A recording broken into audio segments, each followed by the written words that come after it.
Hello, everybody. This is Gerald Salenti, and it's Wednesday, January 8th, 2025. Hey, and we're still alive. They haven't killed us all yet. And we have with us today, again, a man of men, a true American patriot, something that's kind of evaporating off the United States of America anymore. Real men and women that stand up for the founding fathers and the rights that they fought for us that are being stolen from us. And we have with us Judge Andrew Napolitano.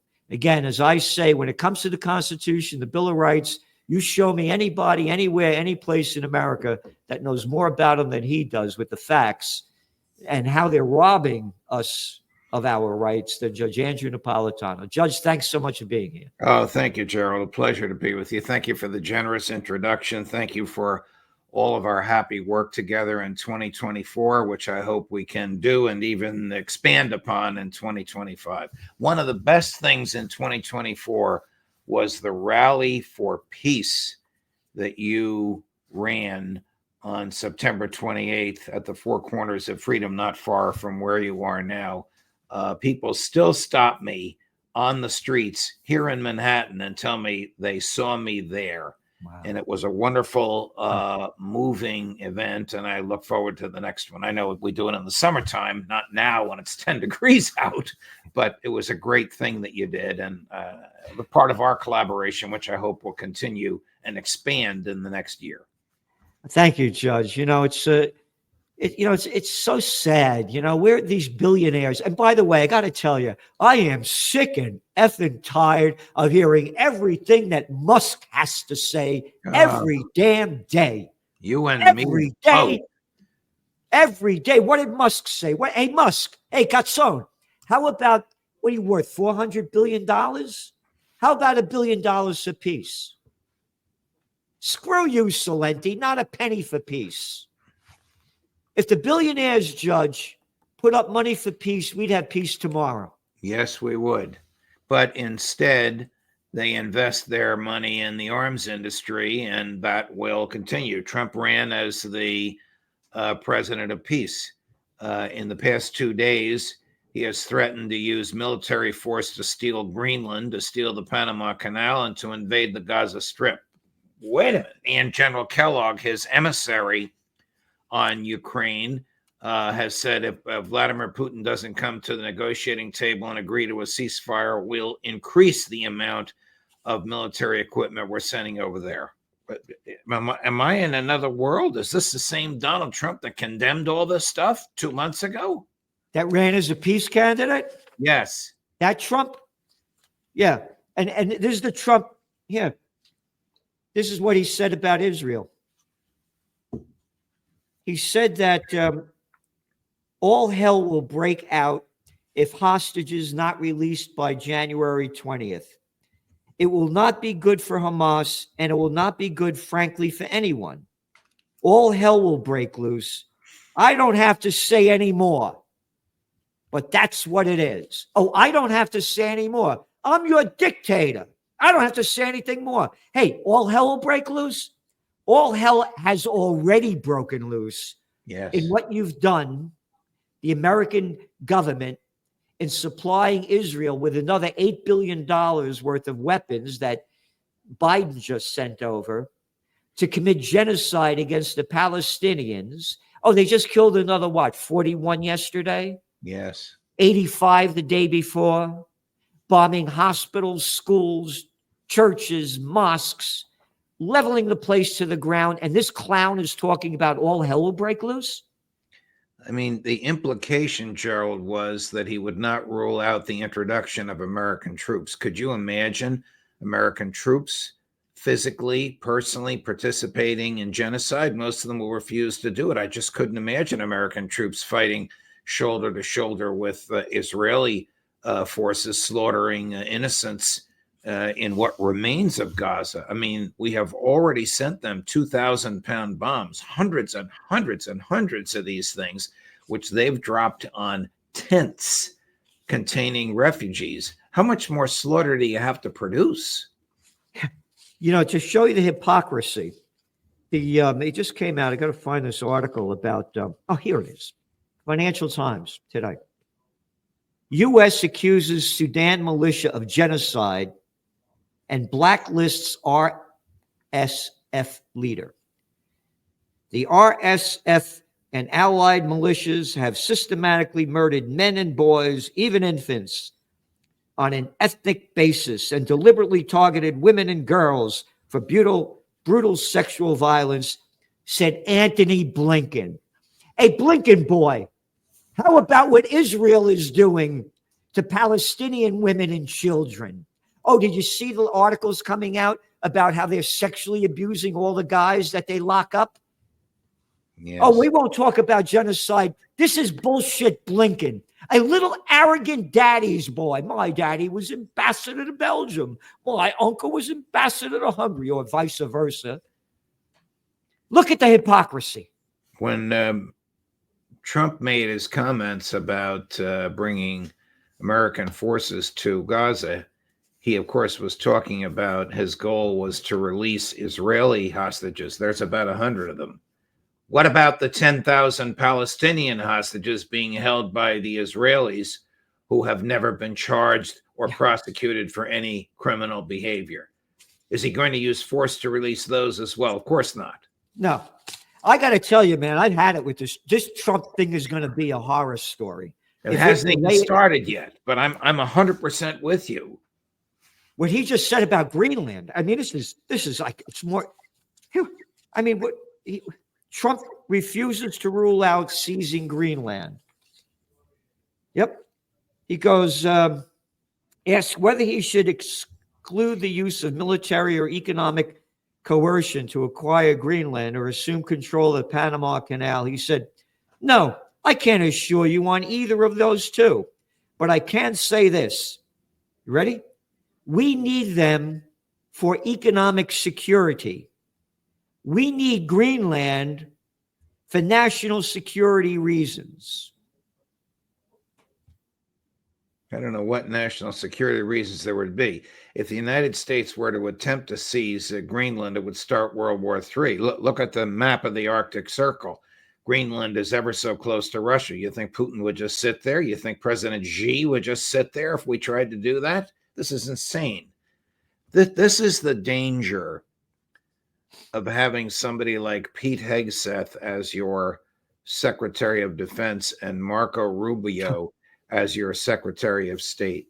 A real defense or state secretary would say, Mr. President, we have to consider the natural and probable consequences of this type of behavior. These two will say, when do you want us to seize it? When do you want the troops to land? When do you want this to happen?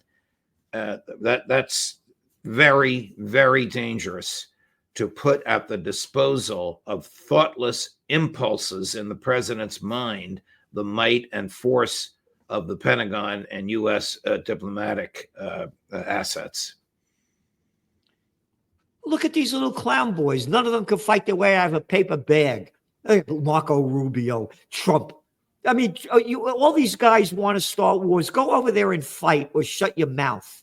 You know, a lot of people think that Trump picked Rubio to be Secretary of State so as to leave vacant a Senate seat that his daughter-in-law coveted. And then the daughter-in-law changed her mind and decided she didn't want to live in Washington, D.C. and didn't want to be a senator. And now Trump is stuck with Rubio. Again, Trump got 4 or 5 draft deferments during the Vietnam War. Wow. Yeah. And he made up this BS. For what? Oh, you ready? You know how he got out? He had a bone spur on his ankle. Hmm. His father bought his way out. And again, another daddy's boy. You know, I had lunch with his brother, Robert, in Wassaic, which is just east of Kingston on the other side of the river, back in 2017. And the brother, Robert, said that the father left him over $500 million worth of real estate values. Another daddy's boy. Another arrogant little boy. Just a member of the club with a bad attitude. He didn't make it on his own. And now look at all the billionaires he brought into the cabinet. What, 13 or 14? Yeah. You know, Judge, you have this article that's coming out tomorrow. It's very heartbreaking. And it's about Guantanamo. Again, did you see the article that came out about a week ago, where China said America has no right to be in Guantanamo? This is Cuban land. Right. We have a 99-year lease there, which expired. And once it expired, the Supreme Court said you can't both stay there and claim you're not regulated by the Constitution, or you have to leave there. You can't have it both ways. Bush decided to stay there. They built this prison, cost them $1 billion, cost $500 million a year to operate the prison. At one point, they had 780 prisoners. They now have 15 and 1,000 guards, 1,000 human beings guarding 15 people, only 3 of whom have criminal charges filed against them. Biden just released 11 people under cover of darkness. The reason he did it under cover of darkness is because the Ted Cruz, Marco Rubio, Tom Cotton, Mike Pompeo types would be yelling and screaming. Gerald, these people had been there for 20 years. They all had been tortured by the U.S. government. There was not a single charge filed against a single one of them. How would you feel if some foreign government locked you up for 20 years, beat the crap out of you on a regular basis, and then said, okay, you can go. We don't have any evidence against you? Biden did the right thing by releasing them. But the concept of the devil's island, where the government can do to people whatever it wants in the name of national security, hold people against their will, violate their constitutional rights, provide them with no due process. This is authoritarian. And if they retaliate, they're terrorists. If they retaliate, it's understandable. No, they're terrorists. When you retaliate against bombing your country to ruins, when you retaliate for somebody beating you and torturing you, oh, you're a terrorist. You know, I had forecast, it was when USA Today used to be a big newspaper. Right. They used to run all my top trends. And one of our top trends that came out in December of 2000 was, the headline in USA Today was 2001 won't be our year, Trendseer says. Mm-hmm. And I warned that Americans wouldn't be safe at home or abroad because there was going to be retaliation for what everything Bill Clinton was doing during his presidency. You remember he's killed what? Again, not my language, but on 60 Minutes with Leslie Stahl and Madeline Not All That Bright, saying that the price of 500,000 Iraqi children under the age of 5 that were killed because of what Clinton did was, quote, worth the price. Right. What he did with the Kosovo War, the Yugoslav, what was he doing in slaughtering, Israel slaughtering more people in Palestine, on and on and on. As we used to say in the Bronx, payback's a bitch. We said there's going to be retaliation. When they retaliated, how dare they do this? They're terrorists. America could kill and slaughter anybody they want all over the world, but when they retaliate, they're terrorists. Right. You invade their country, the people fighting it back are militants and terrorists. Need more proof? Take a look at Lebanon, Hezbollah. They're a terrorist group. You mean the Hezbollah that fought against Israel's occupation in 1982 and fought to drive them out of Lebanon? They're terrorists. And you ready for this? This just came out in Haaretz, Israeli newspaper. Lebanon, part of the promised land. Israeli right-wing targets new territory for settlements. Oh, well, the fanatics in the Netanyahu cabinet, Smotrich and Ben-Gvir, have already proclaimed that parts of Lebanon and parts of Syria are now legally parts of Israel. This is, of course, against the United Nations treaty, which which Israel signed. It's against international law. It's a criminal act, but who will stop them? One of the dangerous things that Donald Trump also said in the past 2 days, Gerald, is, quote, "I am the best friend Israel has ever had," close quote. What the hell does that mean? What more could he possibly do to enable the Israeli slaughter of innocents than Joe Biden did? Look at all the money he got from them. What did he go with? Was it Adelson's? Mrs. Adelson gave him $100 million. I'm sure It's- she's going to collect on that debt. She was with him on New Year's Eve, seated next to him at his estate in Palm Beach. And the people that he brought into his cabinet, you know, they one after another. Even the one partial libertarian there, Tulsi Gabbard, as the director of national intelligence, is an ardent Zionist. Yep. To a person, all the others are ardent Zionists, big government types. It's just a change of R and D after their names from the Biden administration. But in terms of attitude, in terms of the belief that the United States is the indispensable nation and it can tell the rest of the world how to live, and if it doesn't like the way we tell them to live, we'll kill them. Same attitude. Mike Waltz, who is a congressman from, I forget if he's from Virginia or Florida, but he's going to become the new national security advisor, mused aloud on Fox the other day about the dangers of people expressing pro-Palestinian opinions in the U.S. and how the Justice Department will look in that. No speech is dangerous. All speech is protected, Congressman Waltz. Well, look what Trump came out against the students in colleges and universities that were protesting against the Israeli genocide. Yes, yes.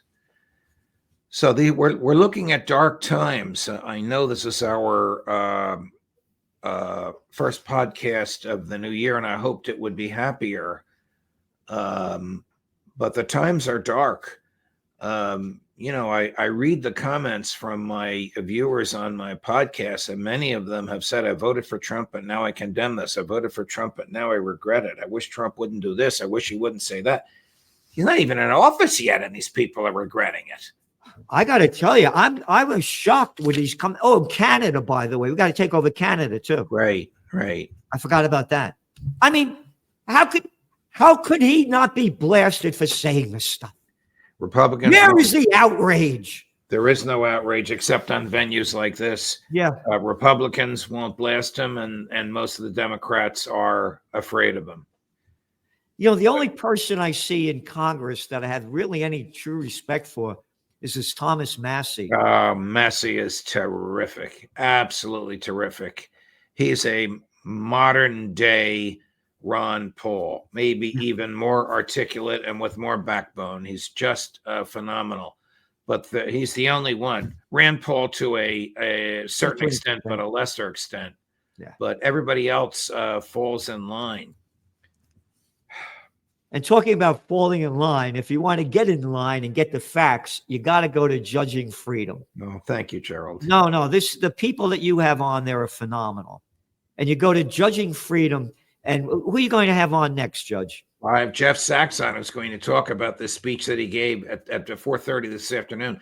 The speech that he gave to the Oxford Union that Trump liked, even though Trump's verbiage seems to be contrary to it. I also have Phil Giraldi on, who's going to talk about his time in the Oval Office with Jimmy Carter and the shocking respect he had for Carter and Carter's understanding of the intelligence community. Yeah. Yeah, but I'm no fan of Carter's either, though. No, same here. Same here. That's why I'm dying to question Phil about all this, because Phil is a great man. Oh, what a guy. A real man. You know, yes. Tell the story of what happened with him. Well, he was... Remember, this is a top CIA guy, right? Correct. He was in the CIA for 40 years. He was assigned to brief President Bush on whether or not Saddam Hussein had weapons of mass destruction. He told them, Mr. President, he doesn't. All these people are telling you that he does. It's just a political claptrap. I'm paraphrasing. Bush threw him out of the Oval Office. Phil resigned. 2 days later, Bush announced the invasion of Iraq to find the weapons of mass destruction that he knew didn't exist. Phil has tremendous personal courage. He also happens to have a PhD from the University of Chicago. He's one smart cookie. Oh, yeah. And again, talking about, like George Carlin said, it's one big club and you ain't in it. As I mentioned, Trump is a little spoiled daddy's boy. And little George W. Bush, your article here, you're talking about Guantanamo and what they've done over there. You said, fast forward to the United States Naval Base at Guantanamo Bay, Cuba, and you can see the constitutional system turned on its head. This George W. Bush crafted America's Devil Island, which cost $500 million a year to operate, once held 780 prisoners, allegedly due to their personal involvement in the war on terror against the United States.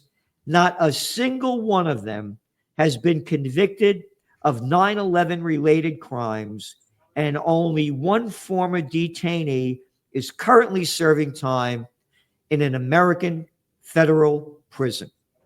Again, brought to you by a little slime ball of nothing, George W. Bush. My daddy was president. Yet my grandfather was Prescott Bush. And arrogant little pieces of crap are running this country. Dick Cheney, George Bush, Alberto Gonzales, Lindsey Graham, they all concocted this America's Devil's Island. They said, well, it's not the U.S., so the law doesn't apply. The Constitution doesn't apply. Federal judges can't get involved. Supreme Court looked at this in 5 cases and said, no, no, no, no, and no. They lost all of those cases before the Supreme Court. But still, they do things like lock people up for 20 years with no charge. Yeah.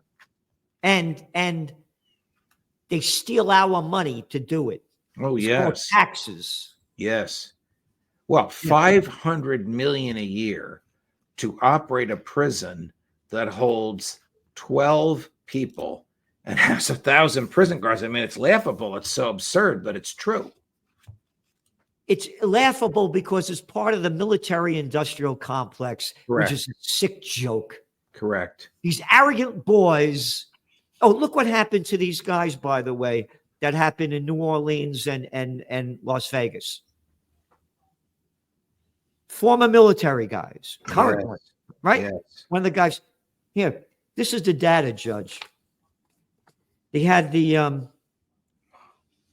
it's between 17 and 24 people in the military, veterans and people currently in, are committing suicide each day. Between 17 and 24. Wow. Because of the horrors that they're going through. And then realizing that they killed all these innocent people for nothing. Right. And now they're suffering for it. Right. And they take that suffering out by killing themselves in front of a hotel in Las Vegas or slaughtering people on a street corner in New Orleans. Yep. So it's the military-industrial complex that former President Dwight D. Eisenhower, 5-star general, Supreme Commander of the Allied Forces, warned us that was robbing the nation of the genius of the scientists, the sweat of the laborers, and the future of the children. And here we are. Keep stealing our money. Oh, by the way, Trump wants to increase the military budget. Oh, God. It's already up to $900 million. That is more than the next 10 countries' defense budgets combined, even though China has a larger navy and Russia has a larger army. This is insane. And the reason it's insane is because we have insane people called politicians running the freak show. Yes. It's all it is. The presidential reality show. It's Yes. just another turn on the TV, and it's just another week of presidential reality show. It's a freak show. Judge, thanks so much for all that you do. And remember, everybody go to judgingfreedom.com. The judge has people on there that you don't see anywhere else in terms of what they're talking about, the facts that are going on, and the implications of what's going to happen. Thanks a lot, Judge. Thank you, Gerald. All the best, my friend. See you next week. All right.